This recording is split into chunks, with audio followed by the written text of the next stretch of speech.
Diesel తీసుకురాలేడు, Google ఏం చేస్తాడు అసలు? ఆ డీజిల్ నువ్వు మామూలు నీకు వెహికల్ నడుపుకోవడానికి, 2 వీలర్ నడుపుకోవడానికి నువ్వు సప్లై చేయలేను, పెట్రోల్ సప్లై చేయలేవు, నువ్వు పరిశ్రమలు ఏమి చేస్తావు? పెద్ద పెద్ద పరిశ్రమలు, వాటినే నిలపగలవు.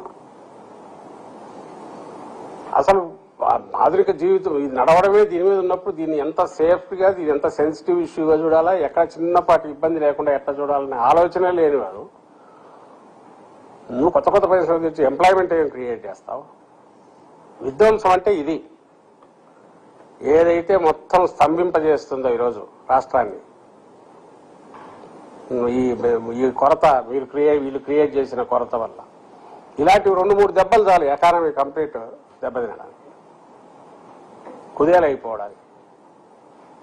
ఎవరికి కాన్ఫిడెన్స్ వస్తుంది ఇక్కడ వచ్చి నేను ఉండాలంటే ఇలాంటి గవర్నమెంట్ ఉన్న చోట?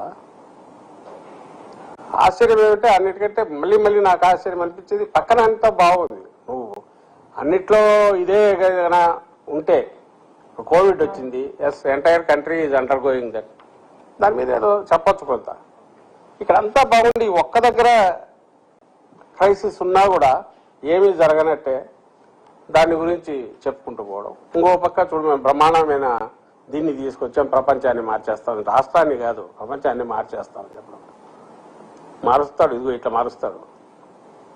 మళ్ళీ 20 ఏళ్ళు 30 ఏళ్ళ వెనక్కు రాష్ట్రాన్ని తీసుకెళ్లేట్టు ఈయన చంద్రబాబు నాయుడు సక్సెస్ఫుల్గా చేయగలడు. మోడర్నైజేషన్ అంటే ముందుకు పోవాలా, అడ్వాన్స్డ్ దీనికి పోవాల్సింది గురించి వెనక్కు తీసుకుపోవడంలో మాత్రం నేను సిద్ధాస్తుని. దాన్ని ఎంతవరకైనా నేను చేయగలను, సిస్టమేటిక్గా చేయగలను అని ప్రూవ్ చేసుకుంటున్నాడు ఆయన. కాబట్టి ఆయన విధ్వంసకారుడు కాదు. దాన్ని కంటే ఇంకా పెద్ద మాట ఏదైనా ఉంటే అదే చంద్రబాబు నాయుడు గారు కానీ ఆయన కొడుకు కానీ ఆ పార్టీకి కానీ అప్లై అవుతుంది.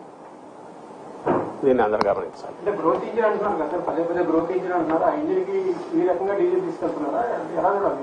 అదే ఇప్పుడు అమరావతి అనే గ్రోత్ ఇంజన్కు దానికి సప్లై, ఇప్పుడు అదానికి గ్రోత్ ఇంజన్ దానికి సప్లై, ఇంకా ఏదైనా ఈ మధ్య స్పేస్ ఏదో అంటున్నాడు కొడుకు, బహుశా చంద్రమండలం మీదకి ఆ పైకి పోవడానికి ఈ సప్లై. ఏదైతే మనకు కనపడవో వాటన్నిటికీ ఈ సప్లైలన్నీ పోతాయని తెలియదు. కానీ ఆఖరికి ఇక్కడ ఎవడైతే డిసైడ్ చేస్తారో 5 కోట్ల మంది ప్రజలు, వాళ్ళ సప్లైస్ అన్ని కట్ చేసేస్తున్నారు కంప్లీట్గా, చాలా క్రూరంగా దుర్మార్గంగా. మనం నమ్మమంటున్నారు, మీరు బాగున్నారండి ఆశ. ఇప్పుడు బయటికి పోయి ఆ క్యూలలో నిలబడేవాడు ఎవరిని కదిలించినా, ఇప్పుడు నేను చూపించినవి చూస్తే వాళ్ళకి అర్థమవుతుంది. ఎవరు ఆ దెబ్బ కొట్టింది అంటే దొంగ దెబ్బ కాదు, స్ట్రైట్ దెబ్బ కొట్టింది ఎవరంటే చంద్రబాబు నాయుడు కొడుతున్నాడు, ఆయన గవర్నమెంట్ కొడుతుంది. ఏ పేరుతో అంటే అమరావతికి సప్లైలు కావాలంట. రాష్ట్రం ఎట్లా పోయినా పర్లేదు, అమరావతిలో కాంట్రాక్టర్కు, అమరావతికి కూడా కాదు, అమరావతి దానికి ఏదో ఇది అక్కడ ఉండే జనానికి కాదు, అక్కడ కాంట్రాక్టర్కి కావాలి. ఆ సప్లైస్ ఎక్కడ కొరత రాకూడదు. ఇక్కడ రైతు వాడి పొలంలో దీనికి కావాల్సిన మోటార్లకు కావాల్సిన లేదంటే వరిపోతాయి కదా, అది దొరకపోయినా పర్లా. ఒక 2 వీలర్ సామాన్యుడు, ఒక ఆటో డ్రైవర్ ఆటోకు లేకపోయినా పర్లే. ఏమి ఇంట్రెస్ట్, ఎవరి మీద ఇంట్రెస్ట్ ఉంది తెలుస్తుంది కదా.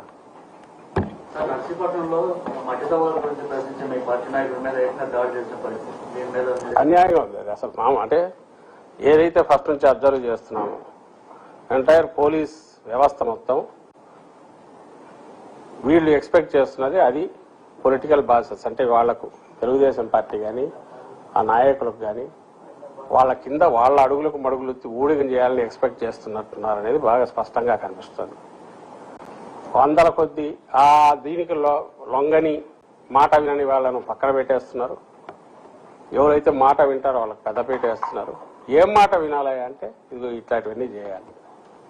వాళ్ళు ఎక్కడ అరాచకం చేసినా, కొట్టినా, శాంతి భద్రతలు కాదు అన్ని గాలి కుదిరేసిన, మహిళల మీద దాడులు జరిగిన ప్రతిపక్షంగా ఏకైక ప్రతిపక్షం వైఎస్ఆర్ కాంగ్రెస్ పార్టీ ఉంది.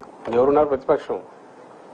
లెఫ్ట్ పార్టీస్ వాటిని తీసేస్తే, ఇంకా చిన్న చిన్న వాటిని తీసేస్తే పెద్దగా ఉన్న ఏకైక ప్రతిపక్షం వైఎస్ఆర్సీపీ పెద్ద ప్రతిపక్షం. వీళ్ళని ఎక్కడ వాయిస్ రైజ్ చేయకుండా కొట్టాలి, దానికి ఉపయోగిస్తున్నారు. అక్కడ జరిగింది ఏంది? ఒక అక్రమంగా వితౌట్ ఇది లేకుండా కడుతున్న దాన్ని హైకోర్టు నుంచి ఇస్తే ఉంటే దాన్ని వైలేట్ చేసిపోతుంటే క్వశ్చన్ చేసినందుకు అక్కడికి పోతున్నందుకు అటాక్ చేశారు మాజీ ఎమ్మెల్యే నా పార్టీ కోఆర్డినేటర్ గణేష్. అంటే క్వశ్చన్ చేయడానికి లేదు, రావడానికి లేదు. మేము ప్రభుత్వాన్ని నడుపుతున్నాము, ఈ ప్రభుత్వం ప్రజాస్వామ్య హక్కులను పరిరక్షించడానికి వాళ్ళంటే ఎవరు నమ్ముతారు? అసలు ప్రభుత్వం ఉందంటే ఎట్లా నమ్ముతాం? మొన్నటికి మొన్న చెక్ అదేది టోల్ గేట్ దగ్గర అయితే కళ్యాణ దుర్గం ఎమ్మెల్యే అనుకుంటా, ఎమ్మెల్యే అతను అక్కడే ఉన్నాడు. అతని గన్మెన్ వాళ్ళు పోయి ఎట్లా కొట్టారో అందరూ చూశారు. కొట్టడం కాదు, ఈడ్చుకుపోయి పోలీస్ స్టేషన్కి తీసుకెళ్ళి మళ్ళీ క్షమాపణ కూడా చేయించుకున్నారు వాళ్ళతో. మొత్తం వీడియోలు వచ్చాయి. ఏం లేదు, కోడూరులో ఎమ్మెల్యే అనుచరులంట. అతను ఆ ఎమ్మెల్యే తన లైంగిక వేధించాడని ఒక మహిళ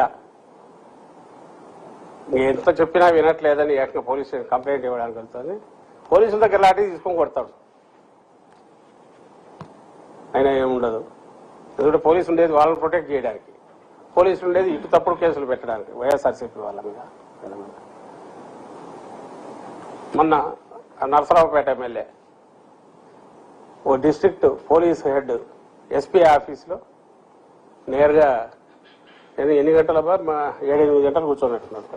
7 hours యాంటీ రూమ్లో కూర్చున్నాయంట. వీళ్ళు అయ్యా బాబు తలుపు కొడితే పగలగొడితే బాత్రూంలో పోయి కూర్చున్నాక ఏం చేయలేకపోయారు. పైగా ముఖ్యమన్నాడు, ఇది కరెక్ట్ పద్ధతి కాదు అనేది హితవు చెప్తున్నాడు. లేదా ఆగ్రహం వ్యక్తం చేశాడంటారు. ఈనాడు జ్యోతిలో వాటిలో వస్తుంది, ఆయన సీరియస్ అయ్యాడు, ఆగ్రహం వ్యక్తం చేశారు అని అంటారు. అయిపోయింది. ఇట్లా చెప్పుకుంటూ పోతే 100 వేలు దేనికి వీటికి సొల్యూషన్ ఉండట్లా. మన మీడియా, మా ప్రధాన కార్యదర్శి, పార్టీ ప్రధాన కార్యదర్శి మీడియా చూసుకున్న శ్రీహరి చూసింటాడు ఆ రోజు.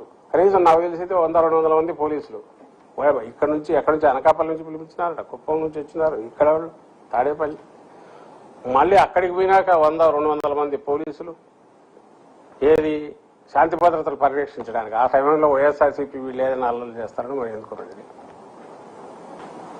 సామాన్యులకు ఎక్కడన్నా రక్షణ ఉందా? ఇంతింత 100 మంది పోలీసులను ఏదో వాళ్ళ సెక్యూరిటీ కన్నా వాడుకుంటున్నారు, లేదా వైఎస్ఆర్ కాంగ్రెస్ పార్టీ